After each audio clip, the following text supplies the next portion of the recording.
Concerns are growing in New York and at the United Nations over the impact Mr. Trump will have on the world body. Analysts believe that while the president-elect appreciates opportunities to make speeches on the world stage at the UN, his America First policies don't chime with the multinationalism the world body represents. Mitch McCann reports from New York. Meet at a time. Donald Trump once labelled the United Nations an underperformer, and during his first term as president, told the rest of the world he expected more from the global body. The American people hope that one day soon the United Nations can be a much more accountable and effective advocate for human dignity and freedom around the world. 7 years after this first address to the General Assembly, he returns to office and to a world grappling with many crises across multiple continents. Some UN analysts now have little faith he'll work with the UN to help solve those problems. He just doesn't think that way.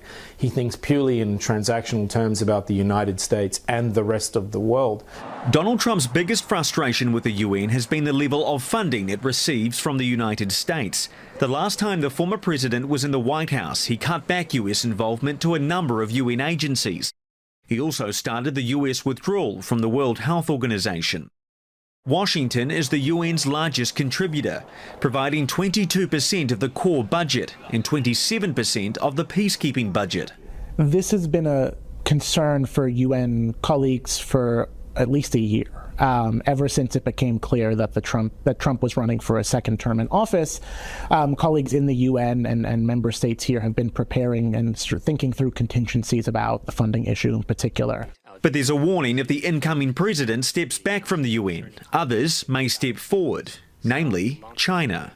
Daniel Forty from the International Crisis Group believes the relationship between the US and China will be a defining issue for the UN over the next 4 years. We've come to understand that the Trump team is going to view sort of asserting U.S. primacy vis-a-vis China as one of its sort of guiding ethoses at the UN over the next few years.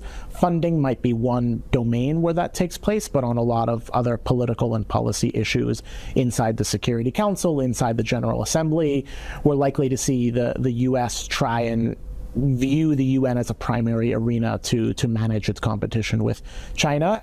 Forty believes the area of most difference between the incoming and outgoing administrations will be their approaches to the war in Ukraine. President Joe Biden has been a fierce advocate for Ukraine, while Mr. Trump has said he wants a deal to end the war as soon as possible. He's also appointed Congresswoman Elise Stefanik as his ambassador to the UN, which she has called a den of anti-Semitism. All concerning signs for the likes of Simon Adams, who leads the Center for Victims of Torture from New York. We need the United States being in the room and being a player that's trying to work with others and trying to find global solutions.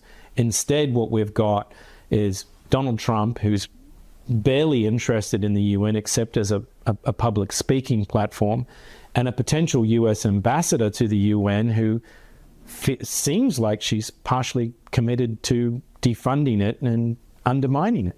Donald Trump's return to power is being met with caution here at the UN, where analysts are concerned he'll be more focused on cutting funding than addressing the world's conflicts, famines and diseases. Mitch McCann, CNA, at the United Nations in New York.